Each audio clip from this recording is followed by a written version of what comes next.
Hello everyone. सो आज मैं discuss करने वाला हूँ इरोडोव का क्वेश्चन नंबर 1.13। काफ़ी इंटरेस्टिंग क्वेश्चन है, काफ़ी मुश्किल क्वेश्चन है। सो देखते हैं इसे कैसे क्रैक किया जाएगा। सो क्वेश्चन कहता है कि there is a point A which moves uniformly with velocity v so that the vector v is continually aimed at b. So there are two objects or 2 points in the question, point A and point B, and it says कि जो vector A है वो हमेशा B के direction में रहेगा, okay, M किया रहेगा, fine,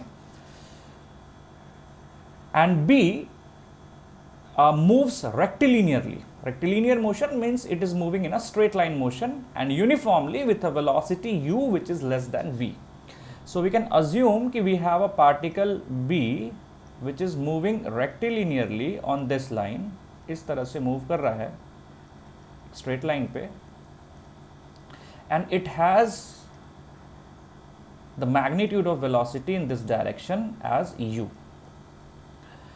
And we have another point A at the initial moment of time v perpendicular to u, means at initially जो हमारा A पॉइंट है वो कुछ यहाँ होगा और ये जो वेलोसिटी है वो परपेंडिकुलर होनी चाहिए u के, तो v should be perpendicular to u, okay, and the points are separated by a distance l. तो इन दोनों पॉइंट्स के बीच में l डिस्टेंस है, डिस्टेंस ऑफ सेपरेशन है, ठीक है। कहता है how soon will the points converge.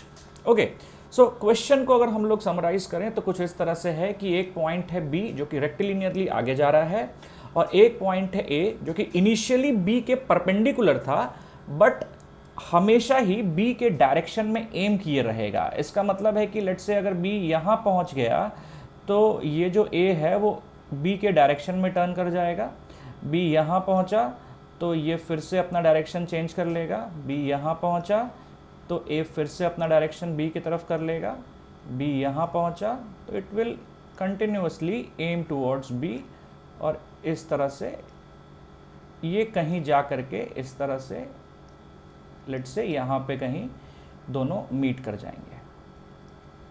ये पॉइंट मान लेता हूँ मैं C जहाँ पे ये मीट कर जाएंगे।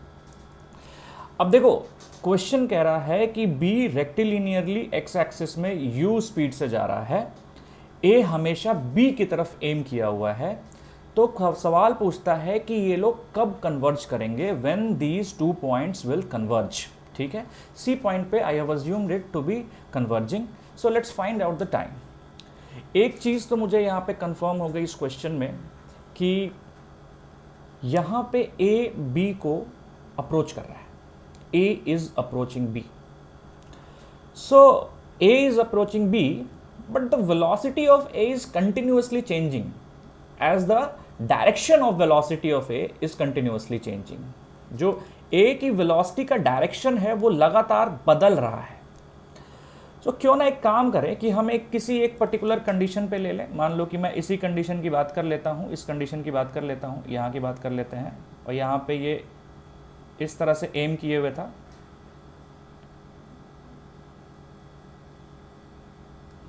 और इसका एंगल मान लेते हैं, we can assume it to be let's say theta angle मान लेते हैं कि यहाँ पे एंगल थीटा है, कुछ टाइम रहा होगा यहाँ पे theta angle.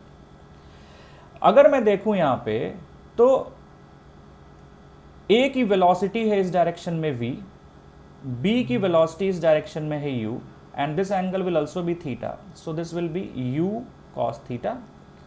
So if I consider this line, let's say I'm marking it as xy, so this xy line, if you see, one component of the velocity is v, that is of A, and the second component along this line for B is u cos theta. This is B and this is A. So the velocity of approach here, I can write it as velocity of approach equal to v minus u cos theta. This is u, okay। और velocity of approach को हम लोग ऐसे भी लिख सकते हैं, since it is approaching, तो आई can right minus of ds by dt। Minus इसलिए इस्तेमाल किया है क्योंकि ये डिस्टेंस डिक्रीज कर रहा है, they are approaching each other. This is equal to v minus u cos theta. So I can write minus of ds equal to v minus u cos theta dt,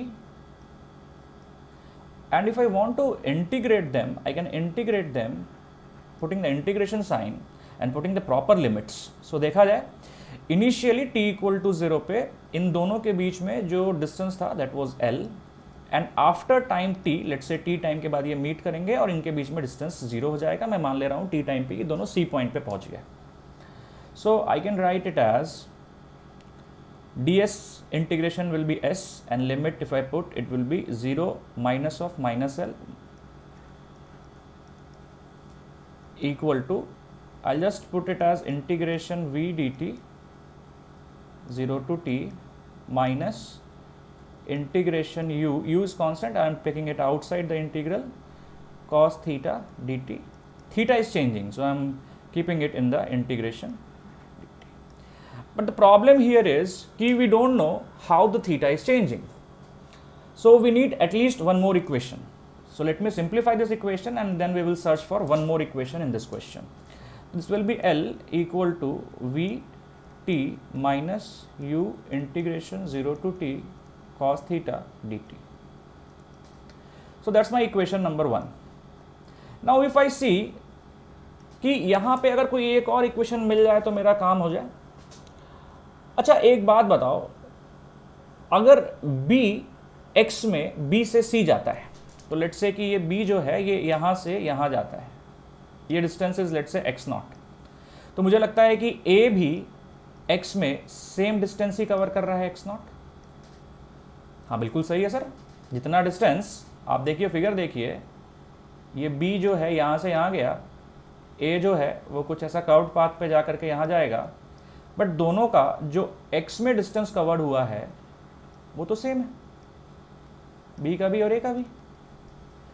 so b ने जो distance cover किया है x में, I can write it as u into t. अरे भाई कोई acceleration है नहीं b के साथ, तो it will be just its velocity u into time t। और जो a ने कवर किया है, तो a के लिए we have taken this as v and this angle was theta, so x-axis component of the velocity will be v cos theta, and the distance covered in the x-axis will be integration v cos theta into dt।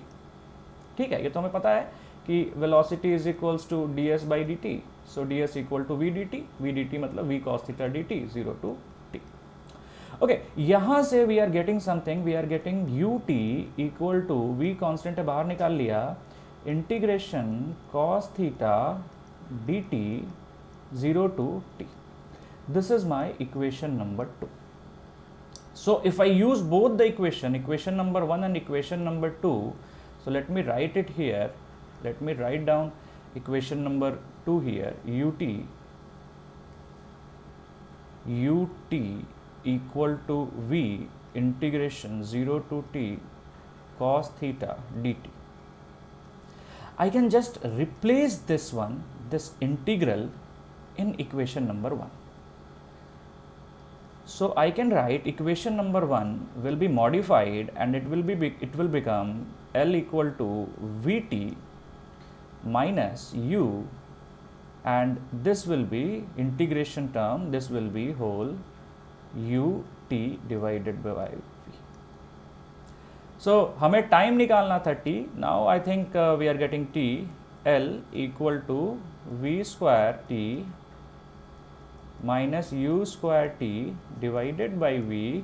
So now our answer is quite simple, आपको दिख गया होगा answer आते हुए, t को common ले लेंगे, it will be L into v divided by v square minus u square। So that's our answer। इतने टाइम के बाद a और b मिलेंगे, ठीक है। ओके इसमें थोड़ी सी और छोटी सी बात, देखो अगर कोई कहता है कि सर इसमें v इक्वल टू u कर दो आप, is it possible? So if I put v equal to u, then t will be 1 by 0, that will be infinity, then they will not meet, they will meet after infinite time. So it is they were meeting after infinite time. What happens if u is greater than v? Then time is coming as negative. So both these cases are not possible. So what is possible? What is possible? It is possible only if v is greater than u. That means the velocity, the magnitude of velocity of A should be greater than the magnitude of velocity of A should be greater than the magnitude of velocity of B, and then we can say yes, after this time both the particles are going to meet each other. ठीक है, I hope तुमको ये solution समझ में आया होगा, and अगर अच्छा लगा तो please subscribe this channel and share the video.